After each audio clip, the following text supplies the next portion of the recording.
Hello and welcome along to another episode of this FM22 story, The Head Coach, with me, Daniel. We're back today for part 78, if I've done my maths right, and it should be a big celebration of January transfer window closing, deadline day, the usual furore that comes around that. But what we're actually back to talk about today is a massive injury crisis that risks threatening our chance at trophies because we've got a lot of key players out in similar positions and we're also starting to slip away. So if you're looking forward to finding out what's going on, please do chuck a thumbs up on the video. Subscribe down below for daily FM22 content from two long-term stories. We'll be back with Hemel Hempstead tomorrow. A big end to the season in that one. Do come and check it out. And in the eye above, you can find that playlist as well as the Twitch channel where we'll be live tonight for another FM live stream, and the football podcast channel where we'll have new championship predictions for the midweek fixtures out later today. But let's have a look at what's been happening here. You can already see one slight surprise defeat at the top right of the screen. And it's just sort of been a bit inconsistent because we've not been able to put out a strong 11 every week. And we're just running out of players, to be honest. And maybe it's the curse of an ageing squad. We were really happy the first part of the season, but we've not really had that big injury crisis in the last couple of years in this save. And now we're starting to feel the pressures of it. You can see the gap at the top is just 3 points. It is starting to look like a two-horse race because City were awful when they had the chance against us. But if I show you the schedule, there have been bigger disappointments because the trophy we were most likely to win is probably gone, to be honest. Because if I take you back to when you were last here, which was some point in December, wasn't it? West Ham and Everton, there we go. We had a great little run after that, and then it started to go wrong in the middle of this month. So first of all, a 6-0 win against Wolves. Brilliant. 2 for Mbappe, 1 for Fernandes, Zolis, Yakubu and Pavati 2. 2-0 win away in the Carabao Cup quarters, Rashford and Hannibal. 6-0 win at home to Brentford. A spell of sort of easier games on paper. Yakubu with 2, Rashford a hat-trick and Jalocka 1. We also had a 5-1 win at Brighton on New Year's Day. Pavati, Thompson, Mbappe and Fernandes added to an own goal. A 2-1 win at Leicester. Mbappe with a brace. 3-2 win. This is where it started to go wrong in the first leg of the League Cup semi-final. 3 up at half-time. We were running out of steam. 2 late goals for Everton. And you can see how costly that was further down. Because after a 5-0 win at Pompey in the FA Cup, all the goals coming late on after wearing them down, we lost 2-0. And that was despite a late red card in extra time. We managed to throw away what was essentially a 3-0 lead after 80 minutes. Over the next, 115, they managed to come back and get through to the final. The annoying thing about that, the other semi-final was League One Mansfield against Brighton. And I would have banked on us to win the final. So from that position, when we're trying to get back towards the top, win a first trophy at this club in 4 years, we probably can't afford to lose games like that or opportunities to win a trophy. We then come up to this awful run of fixtures we talked about before. Leeds, who have shocked a lot of the big boys, City, Arsenal, Liverpool, Chelsea. The Burnley game got through in the middle, which made it hard to do an episode. But you can see that one's proved to be the hardest of the lot. We beat Leeds 1-0 thanks to a late Yakubu goal. A red card gave us a massive boost there. So we're getting outplayed until then. You can see Meslier, one of the best ratings on the pitch. We then beat City 3-0 in a stunning Derby Day performance. Rashford was just unbelievable. We'll talk about why he's starting every week in a moment. And in a 1-0 defeat at Burnley, we had to rotate. We picked up another injury, Pavati, the left back. And Magno Luiz is back as well because he's been recalled via a staff meeting. And there are a lot of reasons for that as we come up to a very difficult month. If we have a look at the medical centre, it is carnage. We knew about the Sancho injury. That one was 4 or 5 months. He's about halfway through it. Let's see if we go onto this page, actually. It makes it easier for you to see behind my head. So Mbappe, he's out until the middle of February. We've got Wesley Fofana, who's out for another 7 to 11 days. He got injured on the 13th of January. He's already been out 3 or 4 weeks. Pavati got injured against Burnley. He's now going to be out a month. Agumbi, injured on the 30th of January. Yesterday in training. Going to be out for 3 weeks. Ben White's got the flu, and I had to send him home. As much as our squad is a little bit tight at the moment, we're a little short of options. I couldn't afford him having 3 or 4 players out because he passed it on. So he's gone home. We're just running out of players. We then got recommended in our staff meeting to recall both Castle and Magno Luiz, which we did. And then after doing that, They've immediately accepted an offer for Castle in midfield, and he might have actually gone already. He's gone to Newcastle now, so he's gone to a rival in the league instead of Villarreal where he was previously, and it's for less money too, which is frustrating. So he came back to be a midfield option, as recommended by the club staff, and then they've let him go straight away. Not really helpful to us. We've signed one youngster this month, but nothing to help the first team. And if we look at the squad, that is our available first team, and it's not looking great, is it?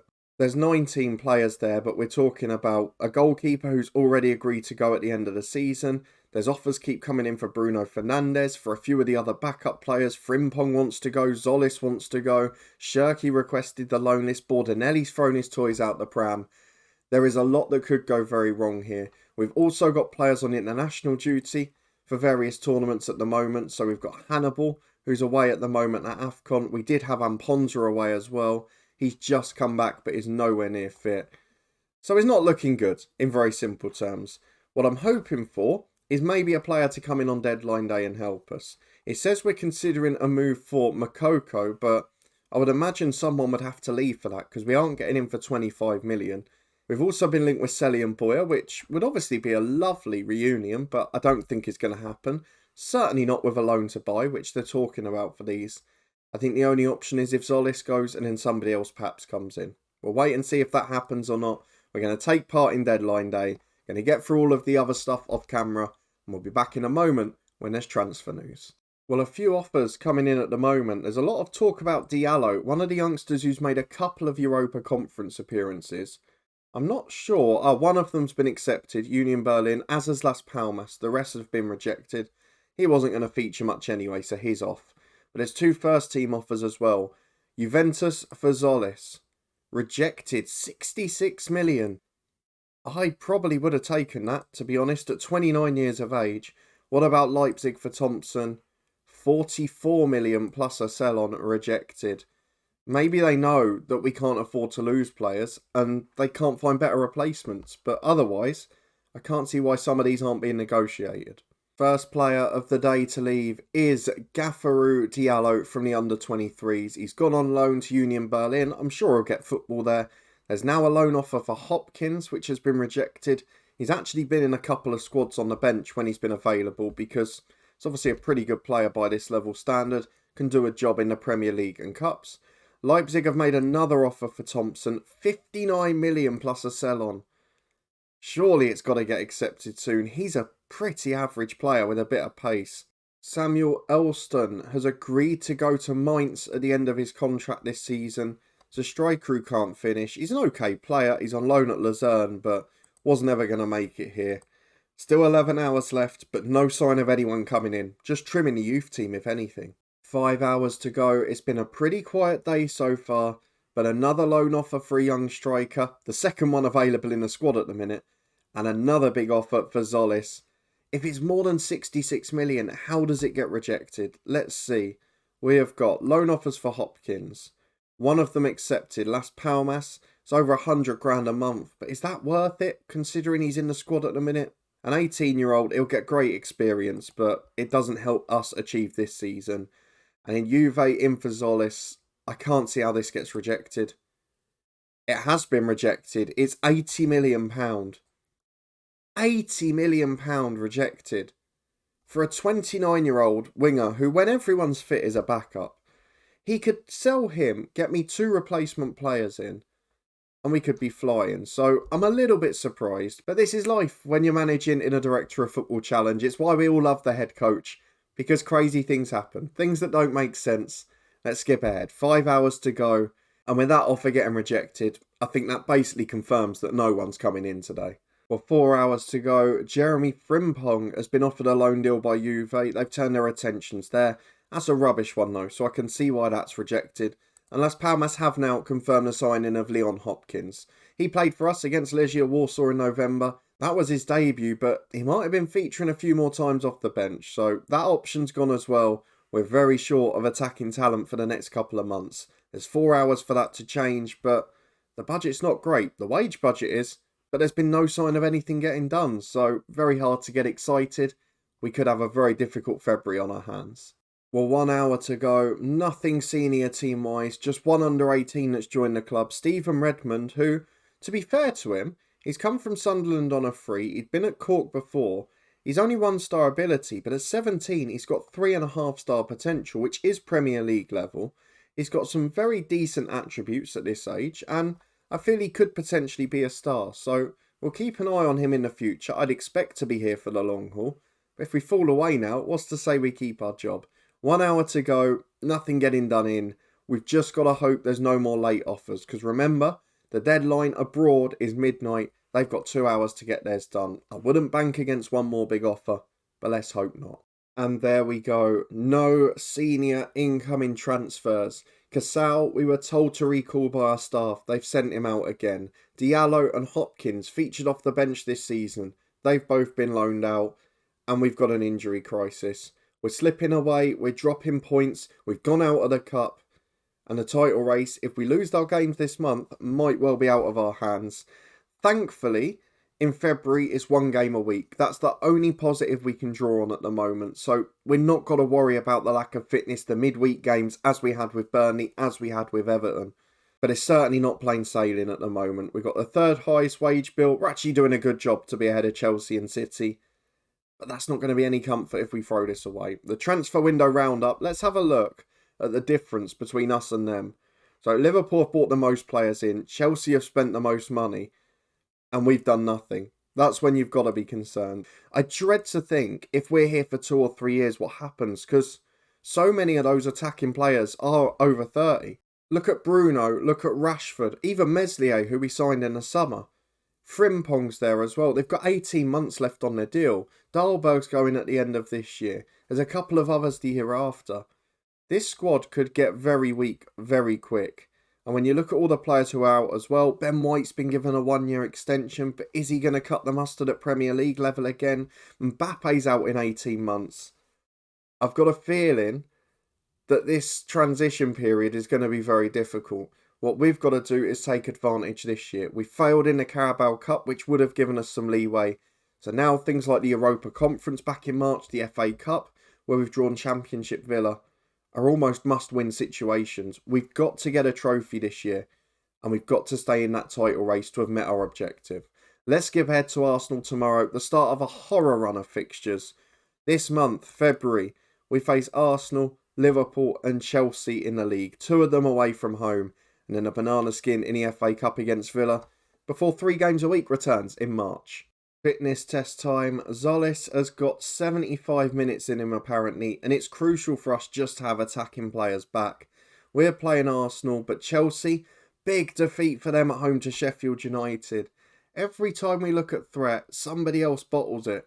City have won, Liverpool have won, and City closed the gap to 7 points, but what are Chelsea doing? Are home to a side in the relegation zone? I just don't understand it. Let's get the Arsenal game done though. I can't imagine our result's going to be much better. Not with the squad we've got available for now. I'm going to go and pick the 11. It's going to take a while to sort out.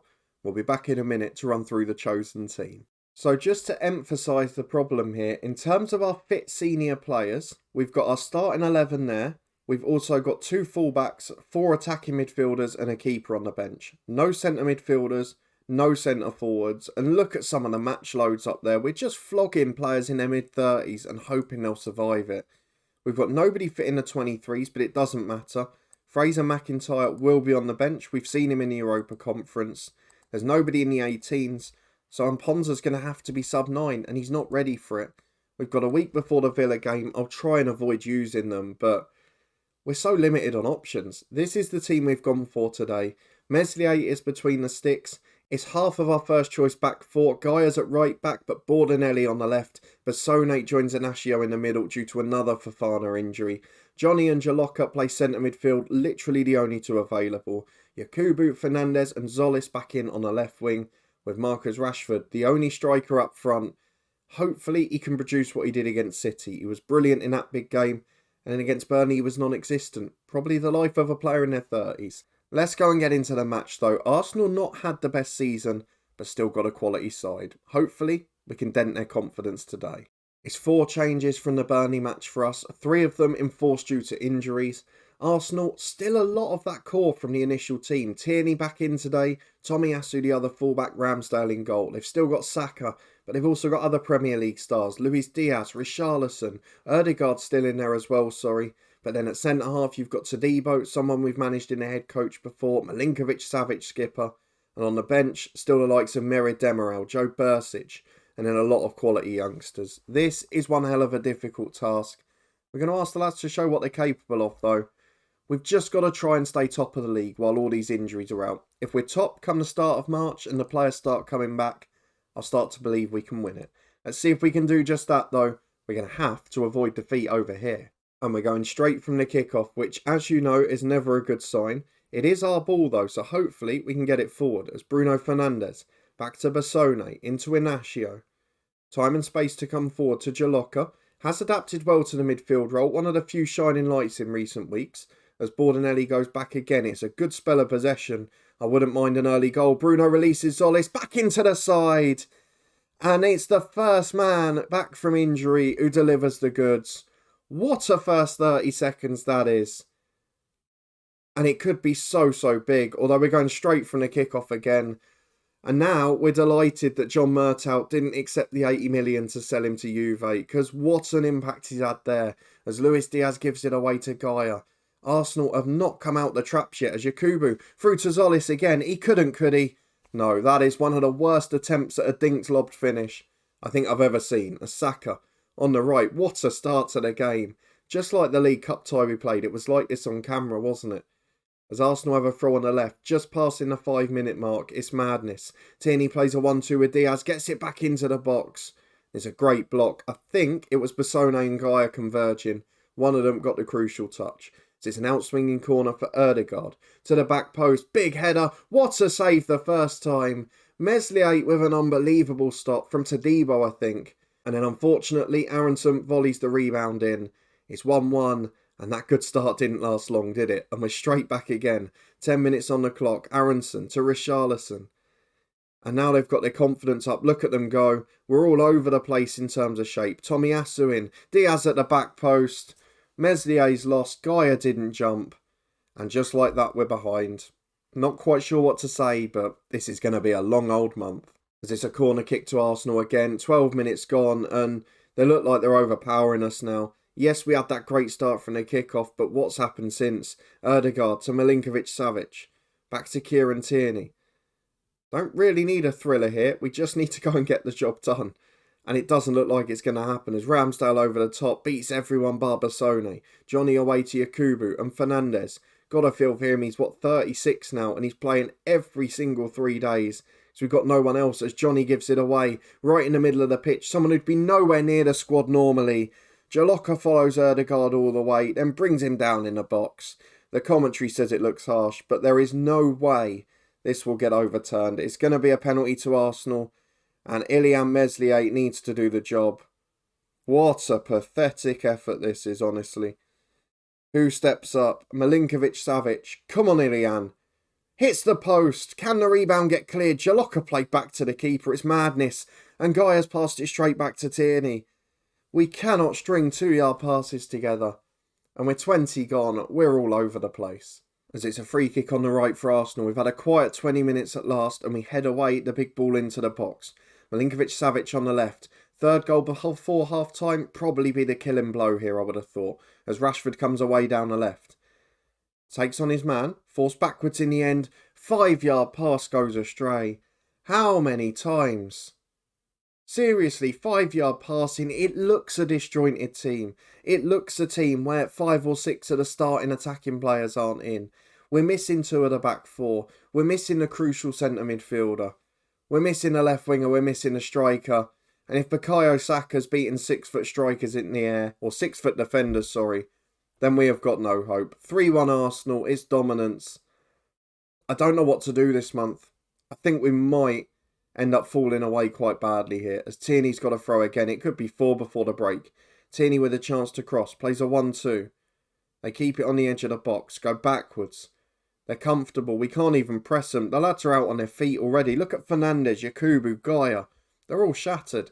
Tierney gets to the byline, skins his man, ball into Saka, Bordenelli finally wins one, and Solis finds Rashford, goes all the way back to his own box, and Iheanacho just hoofs it straight back to Tomiyasu. Aronson down the right hand side to Saka, to Tomiyasu, no pressure at all, into Richarlison. Gaia heads away, Yakubu flicks on, Rashford loses the ball. Yakubu gets it back though and releases him. Can he find the route in behind? He can't. He runs out of steam, he smashes it from 30 yards, and it's comfortably over the bar. Half time, United, it started so well, but there's only one team in it now, and if they scored the penalty, it'd be 4-1 and game over. I'm going to have to think about a change or two. I'm not going to do a great deal, but Frimpong will come on at right back. Gaia looks absolutely out on his feet. What do I do with Yakubu? He's the biggest aerial threat. And we have got a week off after this. What do I do with Bruno? We've got no real attacking mids bar Shirky, who's not great. Rashford hasn't really had a good game since going up front, bar the derby. I'm going to leave it for now, but I'm running out of ideas fast. And this month is just going to be horrible to watch. All we can say is thank God Chelsea lost at home to a relegation threatened side. Arsenal hit the bar again from a corner. And for whatever you say about fitness, for whatever you say about quality on the pitch, you can't give away free headers from every set piece. Meslier goes long over the top. And this is the stage it starts to unwind. United 4 years without a trophy. Are they getting the jitters? Are these backup players good enough? There's so many questions. And I'm going to have to make physical changes soon rather than the worst players coming off. Basone plays to Frimpong. He's got fresh legs, but he wants to leave the club. His heart can't be in it. Releases Yakubu down the right. Inside to Fernandes. Through ball to Rashford. That's better. And the shot hits the far post. It was a brilliant move. A fluent counter. But nothing comes from it. I think I'm going to take Johnny off in the middle just because he's been so poor. I've got no one to bring on. I'm going to go for Fraser McIntyre for Johnny because the game's probably done and it's less impact if he doesn't play. And I've got to take off Solis as well because he can't do 90 minutes back from injury. I'm going to bring Magno Louise on and we'll hope they make an impact, but it is just a faint hope. With 20 minutes remaining, we've got a free kick in our own box with Ilian Meslier. Iheanachio's trying back heels there. Fernandes loses it on halfway. God, this is utter tosh. Arsenal have just scored a magical goal. They've run rings round us. Saka plays in Aronson who scores. I mean, it's the sort of football we were playing up to the start of January when our whole squad got injured. And that's the difference. They've got their first team fit and they're world class. We haven't, and our backups, let's be honest, the side we've got out now, bar maybe one or two, who aren't really fit in Fernandes and Yakubu, they're a mid-table Premier League side, as McIntyre releases Magno Louise. Can he at least get a goal? He can. Great to see the two subs we bought on make an impact. That's the only positive to come out of this. But it's not a big one really, is it? And we're straight back with an Arsenal free kick.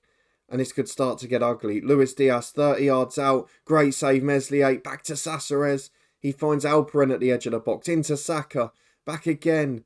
Arsenal just toying with us. It eventually peters out, but we're going to lose this game. We're grateful for Chelsea. But what this week has done is brought City back into the title race when we thought we'd got them out after that defeat last week against them. Rashford I saw picked up a knock towards the end there. That could make things even worse. I'm not pleased, but I can't blame them. Arsenal have got a better team than the 11 we've got fit on paper. Well, there's confirmation. Rashford has got an injury. Just please don't be bad. 1 to 3 days, that's fine. He'll be back next week. Let's have a look at the schedule for when we're next going to be back. And to be honest, I feel like we have to show Liverpool and Chelsea. I know it makes it a slightly longer season, and I'll be accused of all sorts if I don't. So Chelsea and Liverpool will be the next episode. First v second and fourth. And who knows what situation the league's going to be in at that point. If you want to stay up to date and find out and you did enjoy this episode, please do put a thumbs up on it. Subscribe down below and turn that notification bell on for daily FM22 content. We'll be back in a couple of days' time to see how we react to back-to-back defeats for the first time since we've been in charge of United. Let me know in the comments now if you think we're going to win the league. I think it might be a very different tune than it was 2 or 3 episodes ago. Above my head, I'll put a slightly different style of deadline day from the Hemel save recently. I hope you enjoy that, and I'll see you in a couple of days' time.